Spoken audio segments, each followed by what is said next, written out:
just like that, we're back in the land of the undead. Hello everybody, my name's James. This is Castlevania Grimoire of Souls. It just came out on iPhone and iPad if you have the Apple Arcade, and it's a brand new, made for mobile Castlevania game that isn't brand new.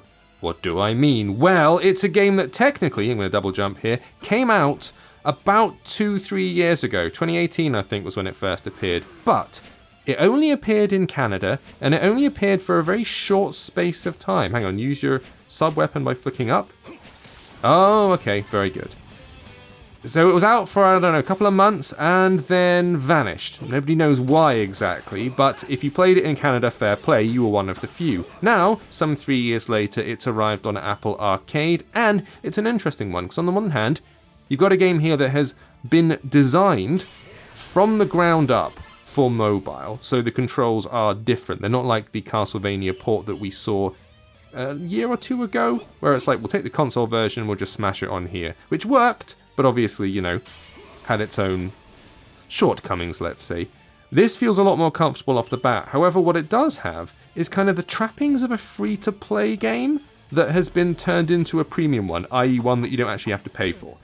I mean, I say pay for. You do have to pay for it because you've got to have Apple Arcade, but you don't have to, for example, shell out lots of little individual IAPs in order to pimp out your character or anything. But it does still have like a couple of currencies and things like that. You don't have to buy them because it's Apple Arcade, but it's still there in the game. I'm guessing the game's been rebalanced just to give you what you need. So it's an odd combination. Purely from the gameplay side of things, it actually feels pretty good, and it certainly works better. It feels more comfortable than the Castlevania port that they did. I feel more in control of what's going on, and some of the swipe gesture controls seem to work quite nicely. For example, I'm not having too much hassle with this large wolfy dude. Oh, I didn't see him off in the distance there. Come on, archery boy. Have it! Different controls you've got here. So if I tap anywhere on the right-hand side of the screen, I do the generic attack. If I hit one of the buttons, the button that's furthest to the left, in the lower right, I do a little slidey attack. Oh, hello. Here we go. It's death. Let's have a Barney with death.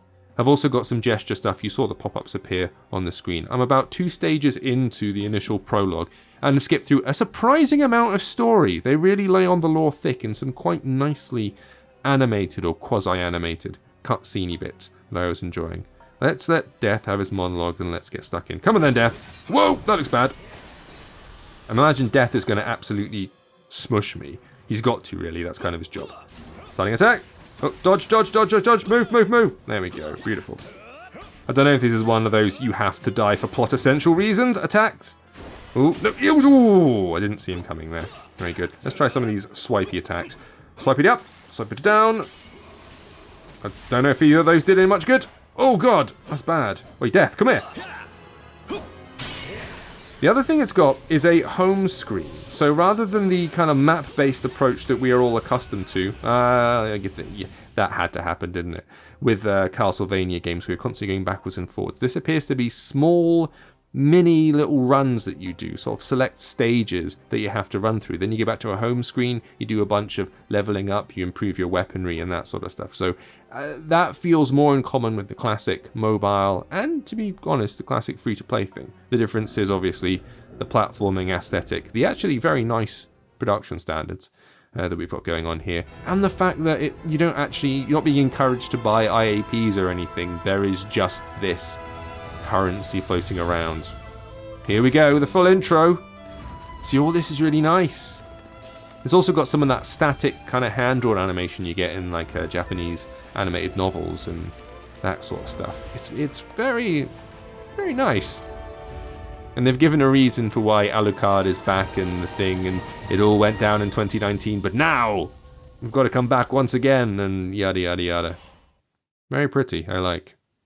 Now let's see what's going to make me do, what's going to make me upgrade in the next scene. Come on! Loading is a thing that we did in the past. Oh! I get a title card. You know it's good when the title card drops about like 20 minutes into the game. Or the films as well. If any of you have seen... Oh, hi! See, look, this. This right here. This is free-to-play mobile game du jour, isn't it? And here's my kind of home screen that I've been messing about with. So instinctively I'm like, oh no, it's going to start asking me for IAP stuff. It's not, because it's already premium, it's done. So we're not gonna do all this. We're gonna skip the event scene and we're gonna move on and see where it wants us to go. So, in the center here, yeah, all right, notifications fine. The center bit is the quest log. I've been down there. We've got the shop. We've got the upgrade tree over here where I can develop both my abilities and my equipment. I've already had a go at one of those. So you can look at this and then unlock abilities either with these AP crystals. You can hit that. Bang, I've gained the mist power where I can turn into mist. I've already unlocked the ability to become bat. Very useful in a tight spot. Likewise, I've got the equipment here where I've picked up a bunch of different weapons and I can choose to, for example, I don't know, go and click the saber, level it up using them gem things if I want to. I can use some of these. There you go, bam. I've just leveled it up. Brilliant. I can enchant it if I want to. Using enemies' souls. Nice. I don't want to enchant that yet. I can't remember which one I've got equipped.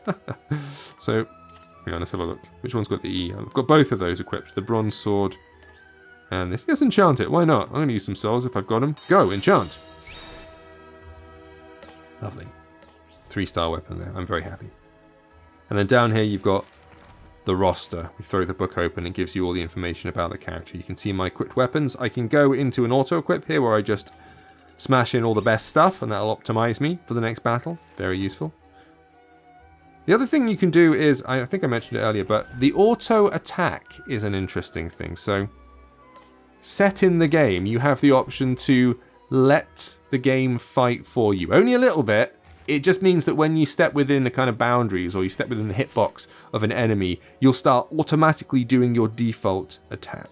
Oh, I can do difficulty mode. I'm fine, just go. Shall we? And I've turned that off because I like to swing my own sword. It doesn't mean you can't, however. Just because it's automatically swinging doesn't mean you can't jump in, swing your own shots, use your own special attacks, all the rest of it. So it doesn't stop you from doing it. It just gives you that extra help if you want to. See, it's this button up here. If I tap that, I can just run near these dudes. I didn't do that. I did not do that swipe. That's automatic. However, I can stick in my own slides. I can become bats. Like that, you see, if I want to. So it doesn't get in the way completely or anything. I'm going to turn it off because I find it a bit off-putting. I don't like it when... It's like, I didn't tell you to do that. Stop doing that. I appreciate your enthusiasm. Oh, I didn't even look to see if there were spikes down there. I should have paid attention a bit better. Ooh! Yikes. I temporarily forgot I couldn't jump on enemies and kill them because I'm not Mario. Ah, it throws up these little walls. You can see there that I can't get past the wall. Interesting. I'm going to try and stay in the air a little bit and avoid being bitten by the big whale. Slide. Bat. That mat attack is not as powerful as I'd like. Oh, I've got a chest.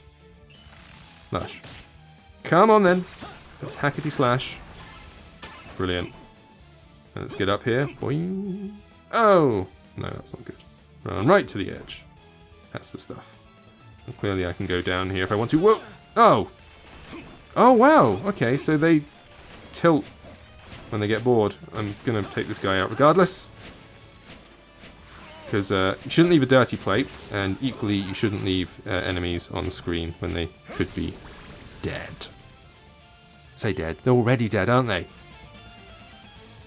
I like the slow, purposeful run. That's quite nice. I'm also getting used to the fact that it's got a very specific art style. The port of the... I forget which Symphony of the Night it probably was that got ported over. Kind of kept the original 16-bit style pixel art. This is obviously not that, but they haven't gone full 3D either.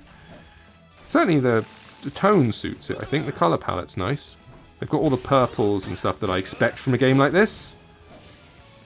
And I'm enjoying the fact that this level feels a bit more extended, but... A big part of Castlevania, and the reason people refer to stuff as Metroid or Metroidvanias, is because part of the design aesthetic for these games has always been exploring these vast castle areas or these huge maps that you then have to double back on yourself and find new areas. Didn't mean to hit that. And so it's all about exploring a place, then going somewhere else, then coming back to the place you previously explored because, oh no, a new bit's opened up.